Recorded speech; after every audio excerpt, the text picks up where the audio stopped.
అనకాపల్లి జిల్లా పాయకరావుపేట పట్టణం రాజుగారి బీడులో రాష్ట్ర హోంమంత్రి వంగలపూడి అనిత వాటర్ ట్యాంక్ శంకుస్థాపన చేశారు. అనంతరం హోంమంత్రి అనిత మాట్లాడుతూ 95 లక్షల రూపాయల నిధులతో పాయకరావుపేట పట్టణంలో మంచినీటి ట్యాంక్ శంకుస్థాపన చేశామని, CM Chandrababu, deputy CM Pawan Kalyan ఆదేశాల మేరకు గ్రామాల్లో అనేక అభివృద్ధి కార్యక్రమాలు నిర్వహిస్తున్నామని అన్నారు.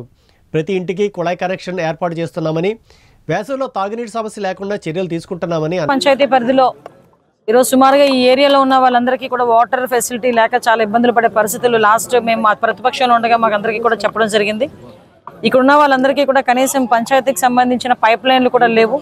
సో వీళ్ళందరి బాధ ఆ రోజు వాళ్ళందరూ కూడా చెప్పడం దృష్ట్యా ఈరోజు వాటర్ ట్యాంక్ని ఇక్కడ శాంక్షన్ చేసి ఇంచుమించుగా 1500 మందికి పైగా ఈరోజు హౌస్ హోల్డ్స్కి కనెక్షన్ ఇచ్చే విధంగా పైప్ లైన్కి, వాటర్ హెడ్ ట్యాంక్కి రెండింటికి కలిపి 95 లక్షల రూపాయలు శాంక్షన్ అయింది. దానికి సంబంధించి ఈరోజు ఇక్కడ శంకుస్థాపన కూడా పూర్తి చేయడం జరిగింది.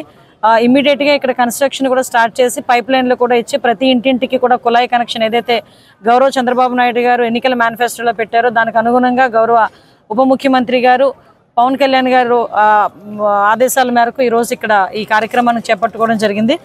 దీనికి ఆర్డబ్ల్యూఎస్ డిపార్ట్మెంట్ వాళ్ళకి, పవన్ కళ్యాణ్ గారికి, అదేవిధంగా పెద్దలు ముఖ్యమంత్రి వర్యులు చంద్రబాబు నాయుడు గారికి ప్రత్యేకంగా ధన్యవాదాలు, నమస్కారాలు తెలియజేసుకుంటున్నాం.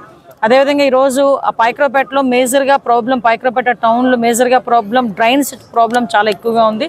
ఈ డ్రైన్స్కి సంబంధించి ఒక డ్రైవ్ ఏర్పాటు చేసుకొని ఎక్కడెక్కడైతే డ్రైన్స్ లేవో ఆ డ్రైన్స్ అన్నిటికీ కూడా ఇమీడియట్గా ₹1 కోటి శాంక్షన్ చేసి ఇమీడియట్గా ఆ డ్రైన్స్ను కూడా పూర్తి చేయడం అన్నది జరుగుతుందండి. ఎందుకంటే ఇక్కడ నేను వచ్చిన తర్వాత నేను ఇంతకుముందు ఎలక్షన్లో తిరిగినప్పుడు కానీ చాలామంది డ్రైన్స్ ప్రాబ్లం చాలామంది చెప్పున్నారు.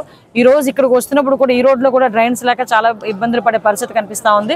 ఈ డ్రైన్స్ అన్నింటినీ కూడా ఇంచుమించుగా ₹1 కోటి పైన వీటన్నిటికీ కూడా ఎస్టిమేషన్ ఉంది. వీటన్నిటికీ కూడా ఇమీడియట్గా తీసుకొచ్చి ఆ డ్రైన్స్ను కూడా పూర్తి చేసే పరిస్థితి మేము తీసుకొస్తాం. లాస్ట్ గవర్నమెంట్లో ఏదైతే వాళ్ళు వదిలేశారో అవన్నీ కూడా ఇప్పుడు మేము రిస్టోర్ చేసుకుంటున్నాము. మళ్ళీ ఒకటి పనులు కూడా పూర్తి చేసుకుంటున్నాం. మీరందరూ గమనించే ఉంటారు. మొన్నే